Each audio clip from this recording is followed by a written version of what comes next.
Europe 1 Soir. Place au duel d'Europe 1 Soir, Nicolas Poincaré. Ce soir, Claude Veil du Nouvel Observateur face à Guillaume Roquette de Valeurs Actuelles. Et on va parler de cette scène étonnante. C'était le week-end dernier en Guyane. Un dîner devant une vingtaine de journalistes. Nicolas Sarkozy, pendant 2h30, s'est livré un certain nombre de confidences. Et ce qu'en retient la presse, c'est notamment le fait qu'il ait évoqué comme ça, en privé, sa possible défaite et son avenir s'il venait à perdre.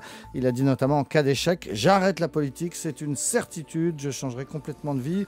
Vous n'entendrez plus parler de moi. Voilà quelques-unes de ces confidences. Quel est leur sens, à votre avis, Claude Veil ? Le sens, c'est que... Alors, je ne sais pas exactement, est-ce que Nicolas Sarkozy... Certains ont parlé de coup de com', je ne vois pas bien la stratégie. Non, je pense que ça va accélérer la démoralisation et la démobilisation de son propre camp. J'ai une autre citation qui est très très bonne, qui est dans l'Observateur, qui paraîtra jeudi. Il y a quelques jours, Nicolas Sarkozy disait à un ministre, un de ses proches, « Le suffrage universel est parfois aveugle. Il arrive que des hommes de qualité soient battus et des tocards élus. » Je trouve ça très intéressant parce qu'on a tout dans cette citation. À la fois, il a accepté l'idée possible de sa défaite, je dirais pas certaine, mais en tout cas possible de sa défaite.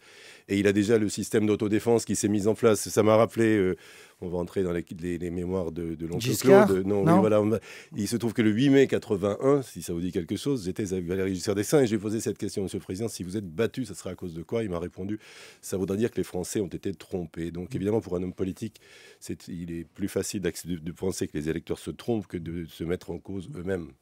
Guillaume Roquette, à votre avis, est-ce que Nicolas Sarkozy envisage sérieusement sa défaite ? En tout cas, c'est ce qu'il dit. Ce qui est un peu surprenant là-dedans, c'est le timing. C'est-à-dire qu'on a commencé à lire dans le Figaro ce matin, puis on a entendu dans les radios, effectivement, cette espèce de vague à l'âme. Et en le lisant, en écoutant ça, on s'est d'abord dit, c'est normal, c'est la conséquence du discours réussi de François Hollande dimanche. Et donc, ils ont un petit peu une baisse de morale parce que tout le monde a dit, et à juste titre, que c'était une intervention réussie. Sauf que ça date de la veille. Alors, effectivement, ou bien Nicolas Sarkozy, c'est l'hypothèse que vient d'évoquer Claude Veil, est en train de préparer son échec, voire de se préparer lui-même psychologiquement à cet échec. Mais ou bien un boxeur qui entre sur le ring en disant je peux perdre, il perd en général. Alors je continue. Ou bien c'est juste un petit coup de mou parce que c'est difficile, parce que à Kourou on est à l'autre bout du monde, en Guyane on peut se laisser aller aux confidences, pourquoi pas. Ou alors troisième hypothèse, c'est de la tactique. Nicolas Sarkozy a laissé entendre qu'il allait prendre la parole pour dire qu'il avait vraiment changé. Mais si il dit une fois de plus « j'ai changé », les Français diraient « ah bah oui, mais ça, vous nous l'avez déjà fait ce coup-là ».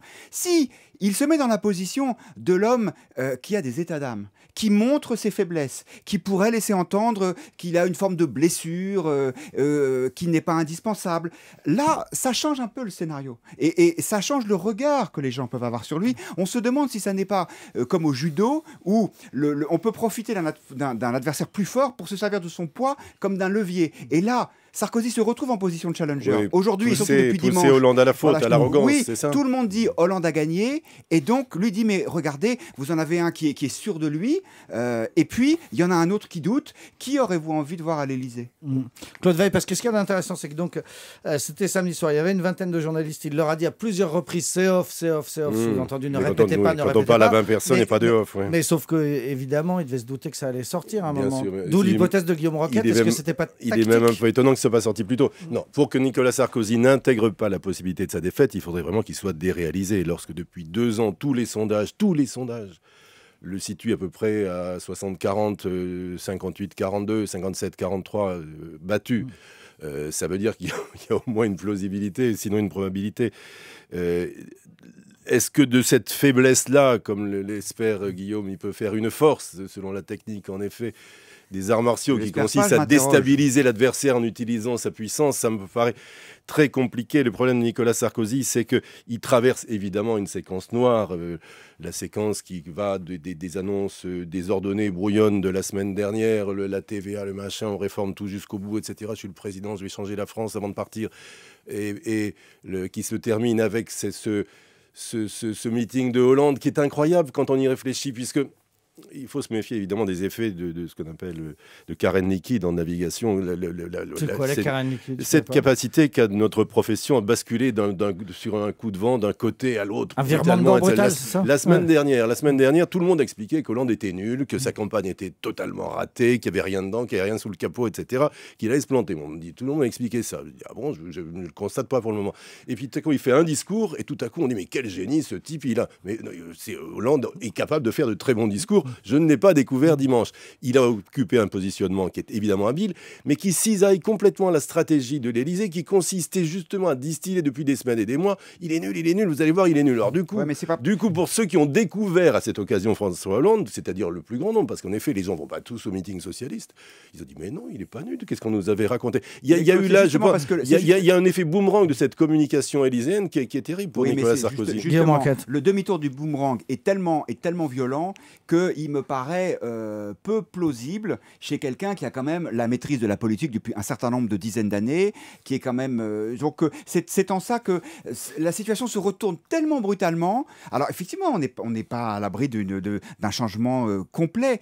Et à ce moment-là, c'est le tournant de la campagne qu'on est en train de vivre depuis ce matin. Mais encore une fois, moi je ne le crois pas. Je ne pense pas non plus que cette position ou cette posture, si c'en est une de Nicolas Sarkozy, soit véritablement contradictoire avec les positions qu'il a adoptées ces dernières semaines. Pourquoi? Parce qu'il peut y avoir une forme de cohérence en disant « Oui, je sais, ce que je propose aux Français, ça n'est pas très enthousiasmant. Oui, je sais, augmenter les impôts, en l'occurrence la TVA sociale, 3 mois avant une élection présidentielle, ça ne s'est jamais vu. Et sans doute êtes-vous plus enthousiasmé par celui d'en face. Et je comprends d'ailleurs qu'il arrive à soulever les foules comme ça. Mais véritablement, si vous ne voulez pas de moi, eh ben vous ne m'aurez pas. Mais je vous interroge en profondeur. Sarko l'humble. Mais oui, mais exactement. Et ça, ce serait une vraie rupture. Ah, ça serait... oui, là, il pourrait dire qu'il a changé. Oui. N'oubliez pas que Nicolas Sarkozy est un avocat. Et que le propre d'un avocat, c'est d'ailleurs ce qui fait la grandeur de cette profession, c'est d'épouser les causes successives qu'il doit défendre. Bien sûr, mais le problème, c'est que les Français n'écoutent plus parce qu'il a épousé tellement de causes que les gens ne... Bah oui, sauf que là, depuis ce matin, on tend l'oreille. Si c'est un coup tactique, je dirais que ça fait partie des coups désespérés. Ça existe dans les jeux. On peut tenter des coups désespérés parce que ça peut produire deux effets diamétralement opposés. Ça peut produire en effet une espèce d'électrochoc dans l'électorat de droite qui tout à coup se dirait mais mon Dieu, c'est affreux, nous allons perdre. Enfin, je crois qu'il a eu un peu de temps pour se préparer cette idée. L'électorat de droite, il a bien vu depuis un certain nombre de temps que c'est vers ça qu'on va tout droit. Ou bien au contraire, ça peut achever de démoraliser son camp et même provoquer une véritable dépression et l'entraîner lui, Nicolas Sarkozy, sur le toboggan. C'est très dangereux de dire oui, je peux perdre. C'est une arme à double tranchant. Je ne suis pas sûr que je crois modérément au coup tactique, je crois au coup de blues. Au coup de blues renforcé par le décalage horaire et le voyage en Guyane. Si on se plaçait juste une minute dans l'hypothèse qu'il envisage lui-même en cas de défaite, à votre avis, il fait quoi? Il a dit « je suis avocat, je peux le redevenir, ça m'intéresserait de gagner de l'argent ». Ça, c'était dans les confidences. Je ne suis pas inquiet, il trouvera s'employer. C'est un jeune papa, il a une femme ravissante, il est encore jeune, il a la vie devant lui. Ça, c'est ce qu'on dit. Quand on a tous les leviers en main. Vous savez, c'est comme ces journalistes qui disent, vous savez, moi je pourrais très bien prendre ma retraite demain, j'écrirai des livres et c'est ce qu'on dit en général juste avant d'entrer en dépression. Le micro ou la caméra ou l'odeur du papier ne me manquerait pas. Et en général, c'est faux. Et en général, plus on le dit, et plus c'est faux. C'est pour ça qu'à mon avis, ce côté je suis prêt à tourner la page, je continue, mais c'est un pari qu'on peut prendre. On se retrouve de temps en temps ici, Claude Veil, donc on verra qui a tort. Ah ouais, on le note. Je pense que c'est pas encore complètement plié. Ouais. Non, rien n'est jamais plié. Ce que je constate quand même, c'est que depuis 4 ans, il se débat. Voilà, il se débat. Et vous savez, il y a dans l'enfer de Dante, il y a ces personnages qui sont au 3e cercle, je crois, et qui ont l'eau jusqu'aux lèvres. Et non, mais là, Claude, surtout, pardon, on ne bouge plus, surtout ne bougez pas. Non, il a beaucoup bougé. Et le problème, mais non, je suis pas enthousiaste. Je comprends que l'enthousiasme du Bourget soit contagieux, mais on a l'impression que la France est une espèce de champ de ruines. J'ai dit tout à l'heure que le Bourget, non, je parle pas de la France. Je parle pas de la France. C'est ce que vous avez dit. J'ai dit tout à l'heure que le Bourget, pour moi, n'a pas fondamentalement changé la donne. Le problème de Nicolas Sarkozy, c'est qu'il a quand même essayé beaucoup de choses pour remonter. Sa popularité est tombé très bas, très tôt, et depuis il a essayé énormément de choses, il a changé de cap souvent, et il n'a pas réussi à renouer le lien de confiance avec les Français. Un fil s'est rompu dans le courant d'année 2008 qu'il n'arrive pas à retisser, et c'est ça le problème où il est aujourd'hui, vous le savez bien. Merci beaucoup Claude Veil du Nouvel Observateur face à Guillaume Roquette de Valeurs Actuelles. Après une pause, Vanessa Paradis, elle ne fait un film que tous les 2 ans environ, elle est très rare à la radio, son dernier film c'est Café de Flore qui sort demain. Vanessa Paradis sur Europe 1 dans un instant.